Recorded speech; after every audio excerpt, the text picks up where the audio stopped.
What's up, squad? We are on the way to ISS this morning. You want to be on video today, school? Yeah, we headed to the show. We running behind a little bit this morning. I had to drop some kids off, some extra kids off, and I think I might have held us up a little bit. But we getting there though. We getting there. So this is what traffic is looking like right now. It's not too bad. It's moving, but it could be smoother if all these other cars would just move out the way. I'm gonna check back in shortly by the time we get a little bit closer. TshirtChick.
To the place to be, the ISS Expo, aka the Impressions Expo right here. We're gonna follow this crowd of people over here because my guide is telling me to go all the wrong ways and stuff. I don't even know y'all. I think I picked the wrong person. I think I picked the wrong person to follow. But now that I know that, next time I'm gonna be like, I'm picking you up.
Dye sublimation printer.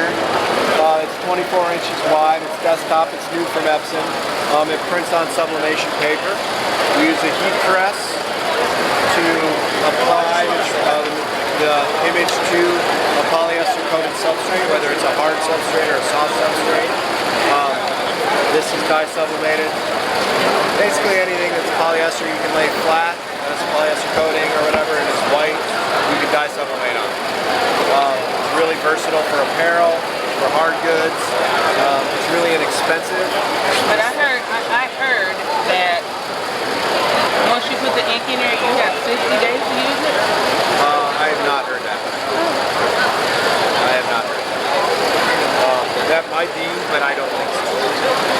Ink is really easy to fill. It's inexpensive.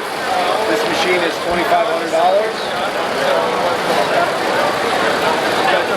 This machine is $2,500. It's on back order until mid or end February. We do have this one that you can take with you.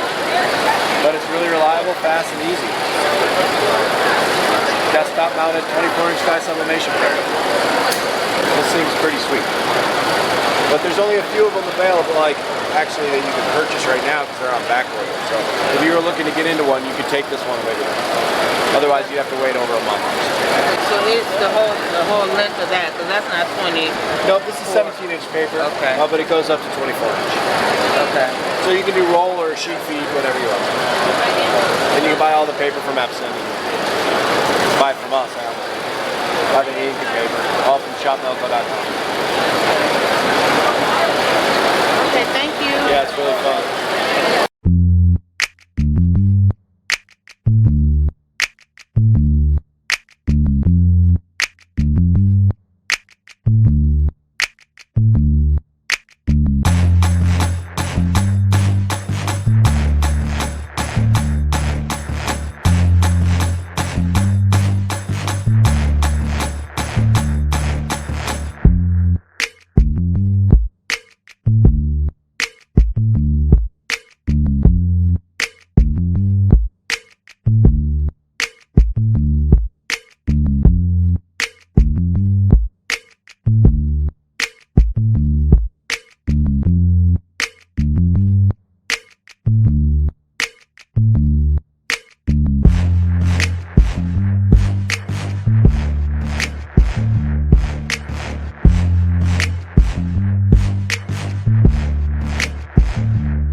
Like when I'm over there, because it's so loud in here, I never know when it actually started. Like I always normally have to ask, did it start? And then like I was showing you before, you're ready to see it.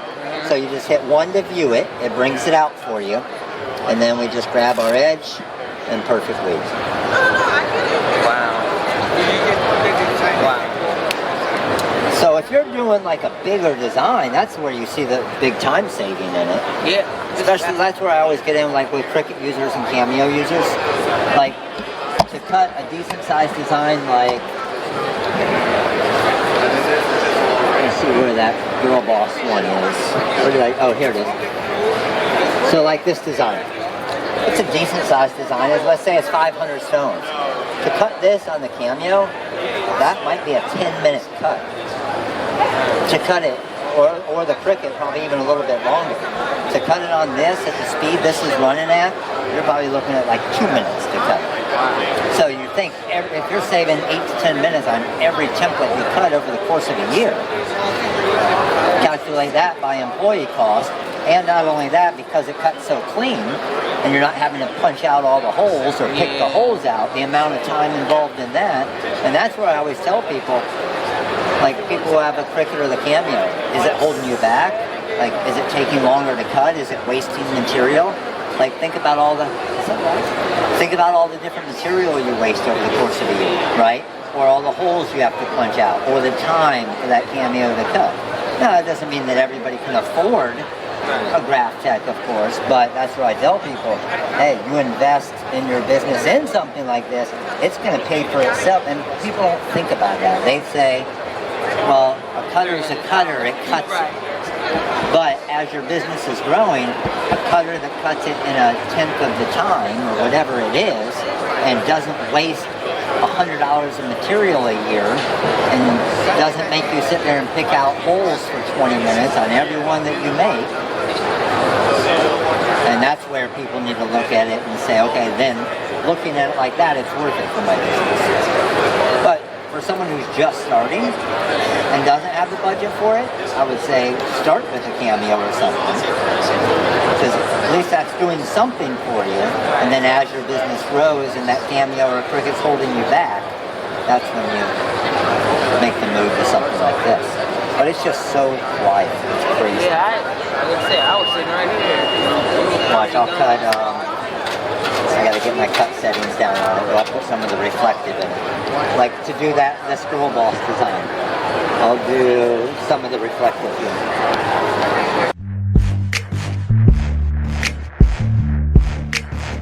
50, a force of 20, so I can change it here or I can change it on my software. Either one. Or I can say I want the software to override the cutter, or I want the cutter to override the software. So you get a choice of where you want your force and everything to be set at. So if I wanted to change it here, I would just go condition test, and then I have the speed at 50 right now, the force at 21. How would I change the force? I would go to 4, right? So it's real easy, especially for new users, because it just kind of walks you through it. To move it up in force, I hit up. To move it down, I hit down. So you'll see it 20, 19, 18. Let's say I needed to cut this at 12. Okay, so I'm good with that. I hit enter. Now you'll see speed of 50, force of 12. So to cut, if I wanted to make, let me run through it quick.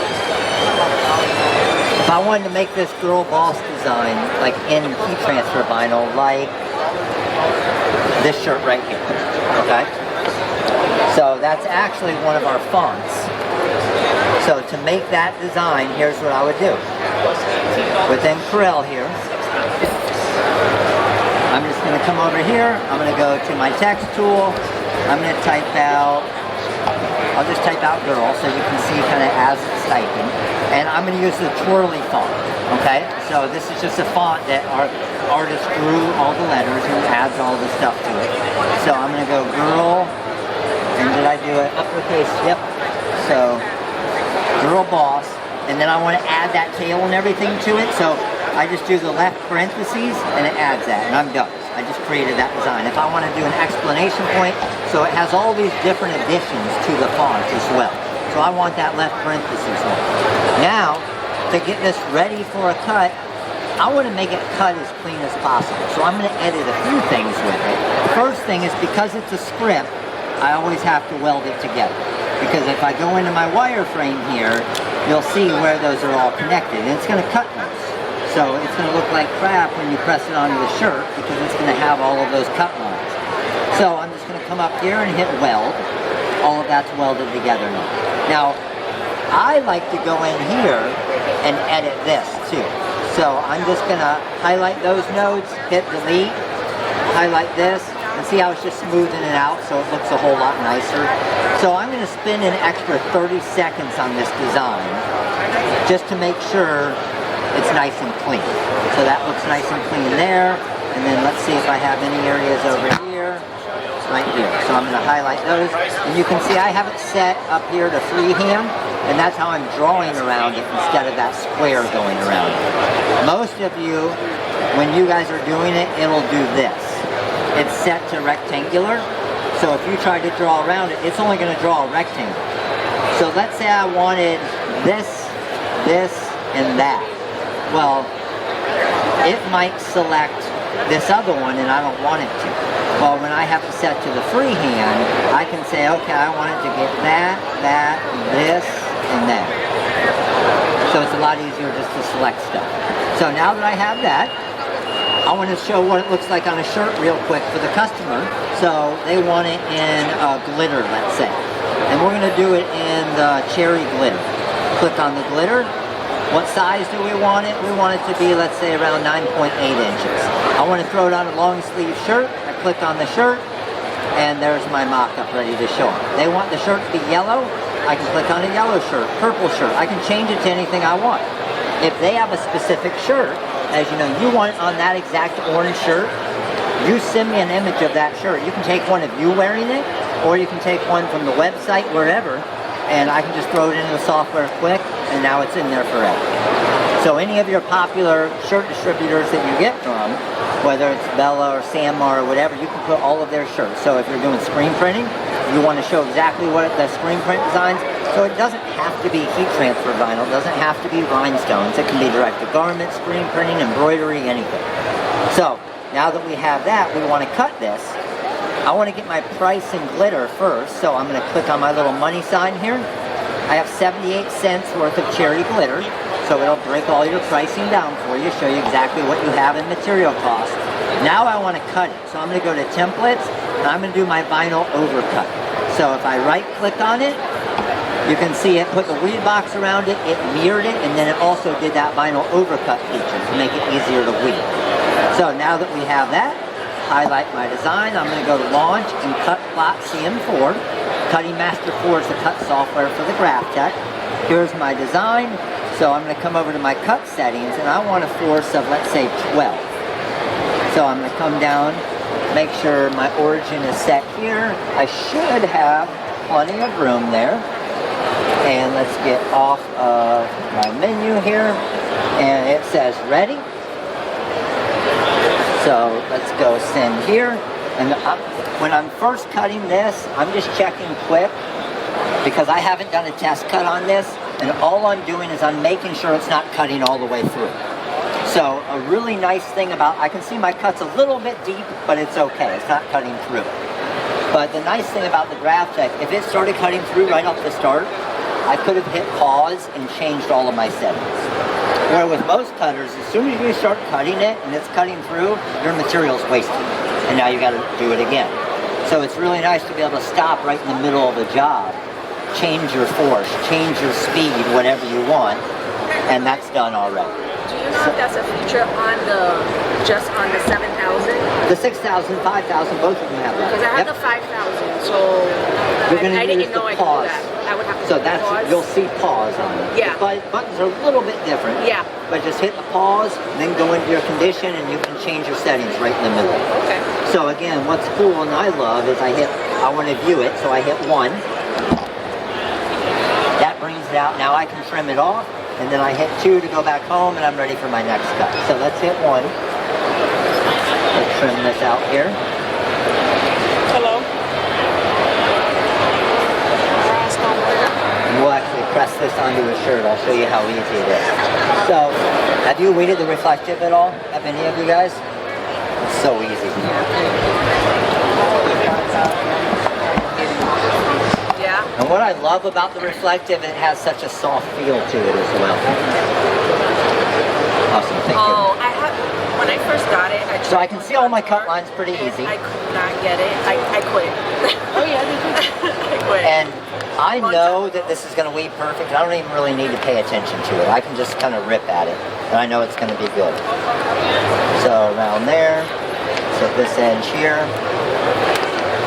And if it breaks in any spots, that's fine. You just go back and pick them later.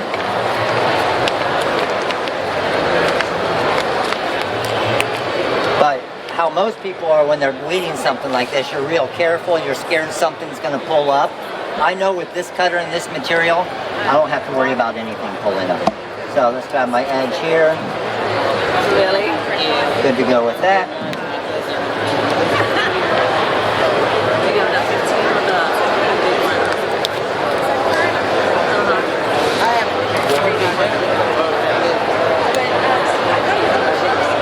Okay. Now the other thing, when it comes to using this material, the pressing side of it, a lot of different materials are a cold peel.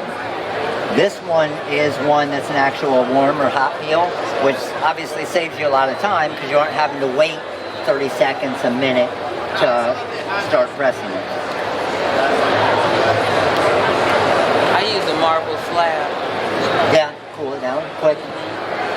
And normally just throw it up against the wall or wherever just to kind of push against it, pulls the heat out. But again, you'd rather not have to use the marble slab and just go to press it, right? Can you make an ice cream on the marble slab too? Yeah, it's like a good call. Alright, so we're good there, and see that tiny little sliver there? I'm sure many of you have done that where you have that Yeah. tiny little sliver, you press it, and then that gets on the shirt. So what I like to do, and there's almost a little one there where you can't even see it.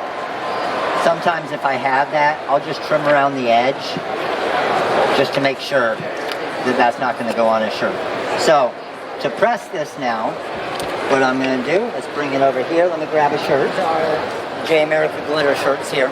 Yeah, I just that's what it is. Get this lined up. And I'm at 315 degrees. Any of these heat transfer vinyls, I don't pay a big attention to whether it's 320, 315, 310, 305. I just kind of find, I'm normally right around 310 or 315, and that's what I use for everything. Because you always have about a 25-degree variance that you can get away with. So what you don't want to do is, if you're doing a two-color design like this, I have the glitter that should be at 320, but the reflective that might be at 305. You don't want to press the glitter, then move your heat press and wait 5 minutes for it to go down to 305, then bump it back up to 320. It's going to take you forever to do shirts. So just find something in the middle that's going to work with everything. So I'm just going to drag this up here. That looks good. Come down for a quick little pre-press. And with my reflective, as far as lining this up, all I'm doing is I just pay attention to the armpits, because a lot of people will do the finger trick.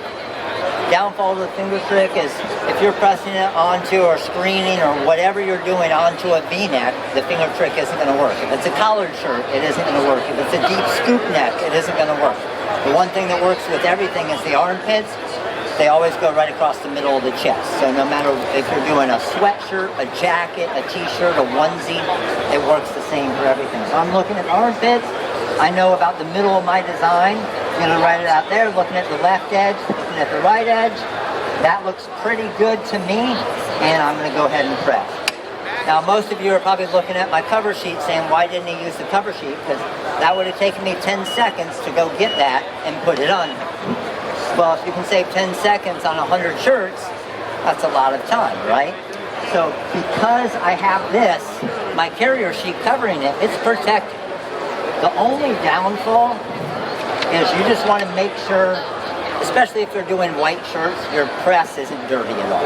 That's where not using a cover sheet could hurt you, but as long as your press is clean, you'll see in most of my videos I don't use a cover sheet, as long as none of the material is exposed. Had I been pressing a second color here and that G was exposed directly to the press, then I would have used the cover sheet. But what I love about this material, you can kind of see it with the light there, but this is the reflective, so I'll show you here. Anytime at night or in the light, you can see it looks pretty normal right now, right? But as soon as I turn on the light, you can see kind of how it glows. So even like that USF one, watch. See how it has a completely different look to it now? As soon as the light hits it, and then when I turn off the light, oh, go there, turn it off, and now it's back to the regular. So like I was talking about in the class, those of you who were in the class, I always try to do things different. Like use a material that they haven't seen before to put some type of like a wow factor in it. And it's going to give me better pricing on it. I can charge more for this because it's different than just a basic heat transfer. Like if I were to just put basic silver easy weed on here, it would have looked good. But now you guys, and I show you it with the light, you're like, wow, that's different. And what's really cool is when you do like a shirt with your own business logo, and I did one, and I talked about it in a live a couple weeks ago. I made one, a shirt for me, and I went and I was doing work in Starbucks. I had probably 7 different people that came up to me that didn't know me, but just because of the way the light was hitting my shirt, people came up and asked where I got my shirt from, what was the material I was using. So not even trying to go out and really advertise and get people, I was getting new customers because it got their attention. I'll pass that around. The feel of it is really soft too. All right, Prince Squad, I got right here Casey. Hey, what's up? She's awesome. She inspires me. You're awesome.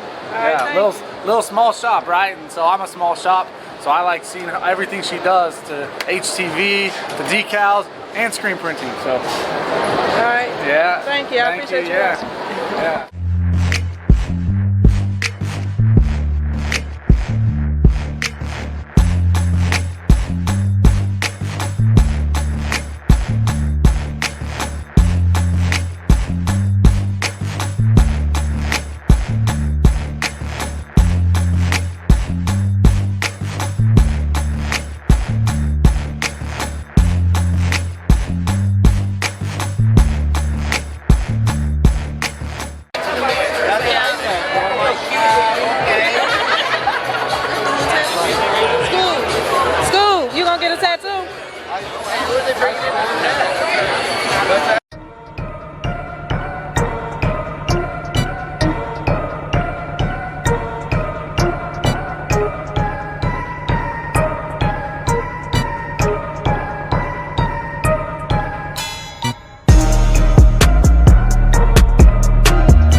TshirtChick. We doing it. All right, I just wanted to let y'all know who I met, because this is one of the biggest YouTubers out there, right here, Big Brando. I've been watching him since way back in the day. I appreciate that. Thank you, and it's really nice meeting you. You're welcome. What's up, Prince Squad? I'm here at ISS in Long Beach, and I got somebody here with me. What's up, Prince Squad? You guys know who I am. Stan Banks from T-Shirt Side Hustle. Here at Long Beach, checking it out. Ran into Sin here. Enjoying the show. Can't wait to come back tomorrow and check out some of the vendors and see some of you guys. Yeah, did you get to go see the Hollywood sign yet? I haven't seen anything yet. Yeah, I had to go over there yesterday. That traffic was horrible. I went around when I got here and just went to go visit some of the screen print shops in the area. I'm walking around like a tourist, just wowed at the sights that we get to see coming here to Long Beach for the first time. So I'm looking forward to doing some more sightseeing. All right, I'll check back in with y'all later. What's up, squad? What's up, Prince Squad? I'm supposed to be going to this Ruckus, but it looked like day is outside and it is already cold, and I'm not trying to be outside. I'm just not.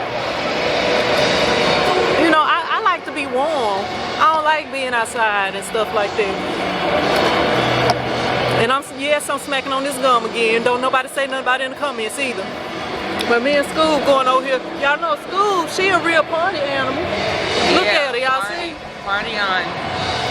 I wasn't even gonna go, but she was like, yeah, dude, we gotta go party. Y'all know that's how California people talk. Dude. But your girl ain't gonna be out here in the cold.